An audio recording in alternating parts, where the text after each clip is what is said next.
There we go, I got him. Good morning, everyone, and thanks for stopping by the Brats and Mustard YouTube channel. Well, it looks like winter's finally left us here in northern Michigan. Ice has been gone probably about a month now, but winter returned about 2 weeks ago, dumped another 8 or 10 inches of snow on us, but anyway, that's all gone now. The last week or so has been up in the upper 50s, all the way up into the mid 70s a couple days.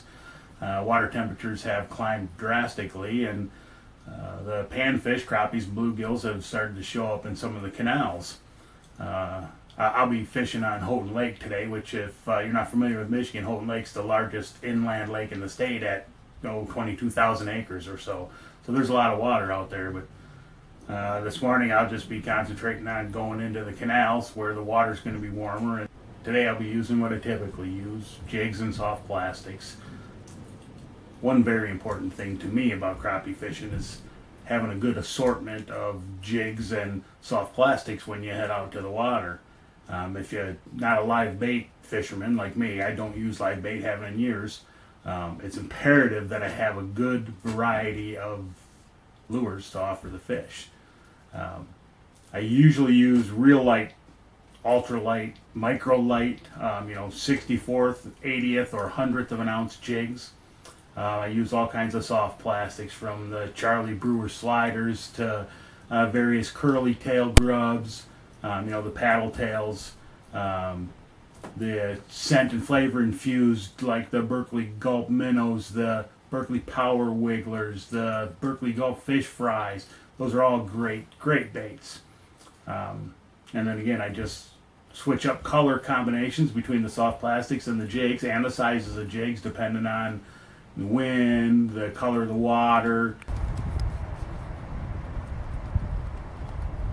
There we go. Oh, I still got him. Thought I lost him. Looks like a crappie. Nice 11-incher there. When I hit the water about half hour ago, it was 41 degrees. When I was out here yesterday evening, it was about 75. It's only supposed to get up to the high 50s or low 60s today, but looks like so far it'll be okay. We'll put that one back because that's the first one of the day, and I always let the first one go. But I think I'll keep a few today. They're not up real close to the shore right now, but I didn't figure they would be with it being so cold last night. I figured they might pull out a little bit off the shore into the canal a little bit. I'm just pulling this along there.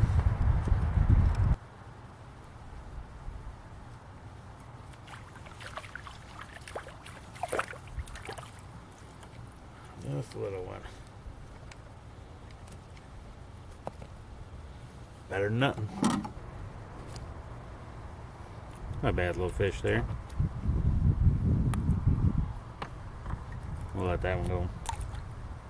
Something that is extremely important when using live bait imitations is that it's presented in a manner that that particular animal or creature or whatever would live or would move or what have you.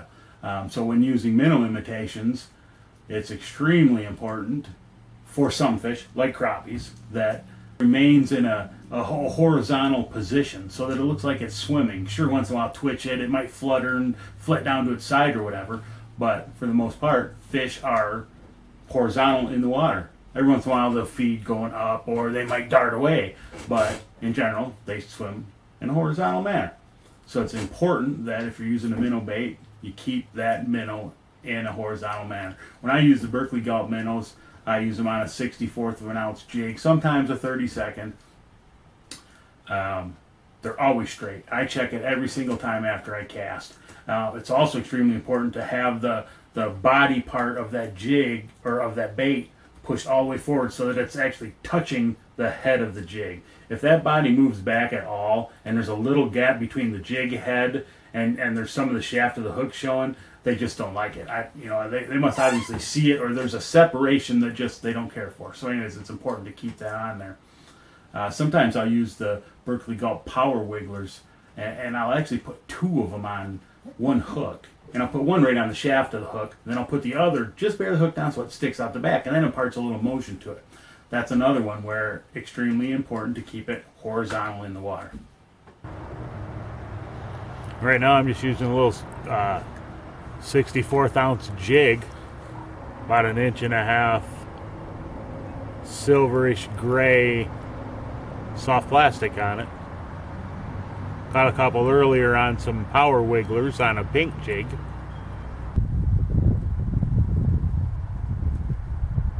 There we go, that feels like a good one. Oh, what do I got here? I got a pike or something. Oh yeah, it was. Dang pike, about 18 inches long. One thing for sure, they don't want it dragging on the bottom, especially for the crappies. The bluegills and sunfish will pick it up off the bottom occasionally, but crappies, even if it's only 1 inch off the bottom, but something, just don't have it on the bottom. Generally, I have them at least 8 or 10 or 12 inches off the bottom for them crappies, because they don't often do this to eat. You know, if this is their mouth, they don't often tip like this. They'll eat straight on or in an upward motion. There we go. There we go. Got that one. Feels like a crappie. Nice one, probably. Oh yeah. Oh yeah.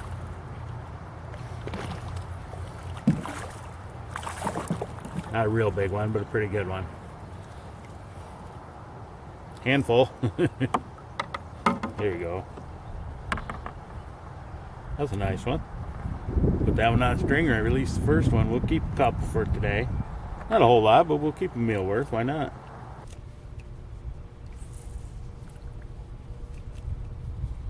Here we go.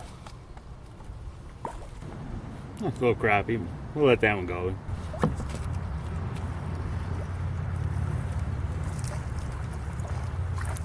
Little crappie here. It's a little fella.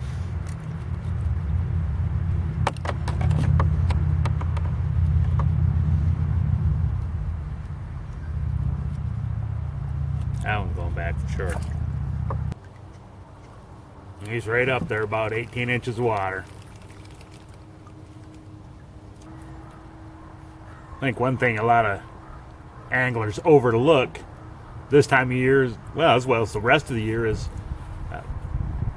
you may stop getting bites, but it doesn't necessarily mean the fish stop biting. They can move in a matter of just a minute, and maybe not even move very far, but if you don't catch that, then you'll just miss them and you may think they're done biting. Like right now, I'm noticing that in the last 20 minutes, you know, the sun is up higher. It's definitely warmer. It's probably already in the 50s compared to a half hour ago when it was in the low 40s.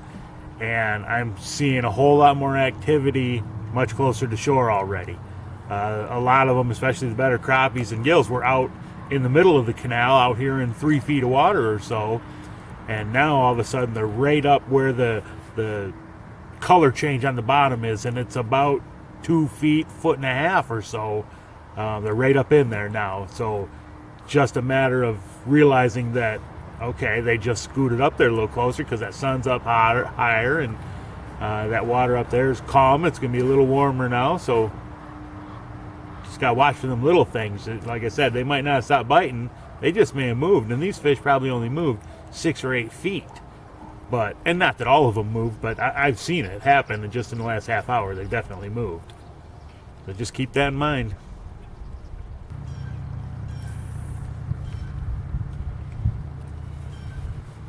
Well, so far so good.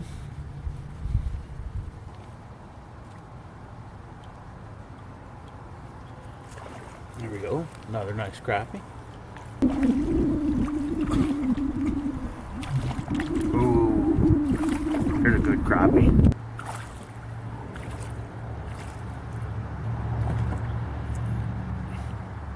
Feels like a good handful. Oh yeah.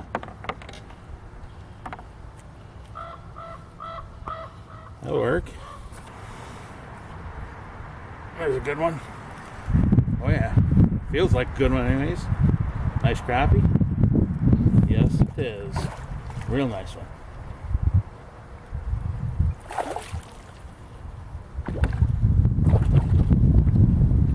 Oh, more than a handful there. Oh yeah. There you go. What's that for a slab? Not too shabby. That's how it went for a couple hours. I'd catch a couple 10 or 11 inchers, and I'd catch one or two 12 to 13 inchers. I ended up catching, about a couple dozen, the majority of which were between 10 inches and 13 inches. Biggest one went just about 13 and a half, I think, and almost all of them were over 10. I kept 4. I only wanted enough for my wife and I to have a couple fish sandwiches and get that first taste of spring. And I did have the following day off as well, and I kind of planned on going out and not really bothering with the camera equipment or anything else, just going out with the sole intention of catching enough fish for a fish fry for the entire family. Not only that, but, well, when I was out today, I just happened to drop over the side a few $100s worth of video camera equipment, so I figure I'll go out the next time and just not worry about camera, just fish and fish only. Well, I started the day with my dad, and he's not an avid fisherman. In fact, this was the first time he's fished in about 3 years, and he jumped in the front seat of my kayak with me and took him to a spot that I generally catch pretty good sized crappies this time of year. If you catch them right, you only got about a week and a half, 2 weeks, and the big ones are out of there. Well, we only managed to fish for about an hour and 20 minutes maybe by the time we paddled in, and well, it ended with him casting my last setup up in the tree, but either way, no big deal, because he landed his biggest crappie ever, 12 and a half incher, and of the 8, 10 crappies, however many we landed in about the hour that we were there, the smallest of them was 12 inches. The biggest went just over 14. Great. It just couldn't have been a better day. And it just proceeded, though. After I dropped my dad off, I went back to another spot of the lake and figured I'd give it a try and see about catching that stringer full of fish for a fish fry. I found fish right away. I managed in a few hours' time to land 58.